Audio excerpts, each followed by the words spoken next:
अलग किस्म की विचारोत्तेजकता है,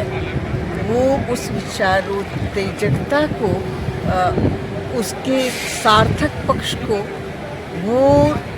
जीवन से जोड़ती है और उन लोगों से जोड़ लेती है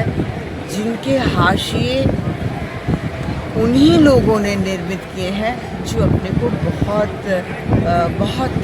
चिंतक मानते हैं, समाज के प्रति जागरूक मानते हैं, समाज के प्रति वो कर्तव्यशील होते हैं। लेकिन मुझे लगता है कि इस तरह का हाशिया निर्मित करने वाले लोग नहीं जानते हैं कि वो एक तरह से उस हाशिए को घृणा का नरक बनाते हैं, अपराध का एक ऐसा दलदल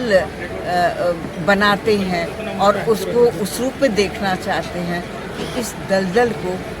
ये दलदल समाज की धरती को पिलपिला बना रहा है, इसको तो जेलों में ही सड़ना चाहिए।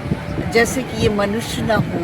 ये अपराध करने वाले लोग जो हैं या ज़बरदस्ती घसीट लिए गए सजा याफ्ता लोग हैं, तो इस तरह की जो भावना है इसके खिलाफ कहीं वर्तिका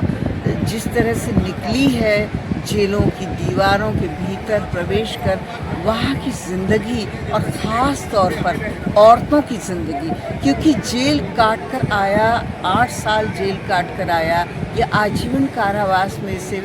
15 साल के बदले 11 साल में अच्छे आचरण के लिए छोड़ दिया गया, तो भी घर वाले उसको उसके जेल के गेट पर खड़े होकर उसकी अगवानी के लिए तैयार रहते। लेकिन स्त्रियों, वो स्त्रियां जो जिन पर अपराध साबित कर दिया गया और उन्हें दंडित किया गया और वो जेल में है, वो चाहे प्रेग्नेंट रही हो, वो बच्चा भी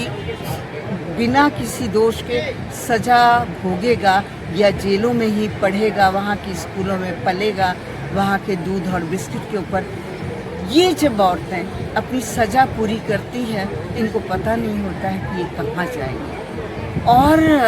कभी कभी लगता है कि पितृसत्ता के 100 खून माफ़ है, 100 क्या 120 खून माफ़ है, लेकिन उन लोगों के साथ ये जो मानकर चला जाता है कि नरक का दलदल है, इनको समाज में वापस नहीं आना चाहिए, तो वो मनुष्य नहीं है क्या? जब वो उनके मन की बात पढ़ने की कोशिश करती है वर्तिका, तो ऐसे सच निकल कर आते हैं, ऐसी पीड़ा यंत्रणा निकल कर के आती है और मन ऐसा दहल जाता है कि ये कौन सा लोकतंत्र है, ये कौन सा देश और समाज है जहाँ दंड को लेकर भी एक विषमता है और दंडित किए गए के प्रति इस तरह का भाव है कि हाशिए पर भी कोई हाशिया नहीं रहता है। तो मुझे लगता है कि वर्तिका ने जिस ढंग से इस विषय को स्पर्शित करने की कोशिश की है, जो एक मनोविज्ञान है,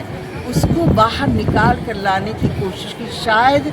वो अपनी अभिव्यक्ति जो भी उल्टी सीधी करेगी उसमें कहीं ना कहीं कुछ बोझ उसका जो बाहर आएगा शब्दों की काया ग्रहण करके, तो वो कहीं ना कहीं कुछ हल्की होगी, कुछ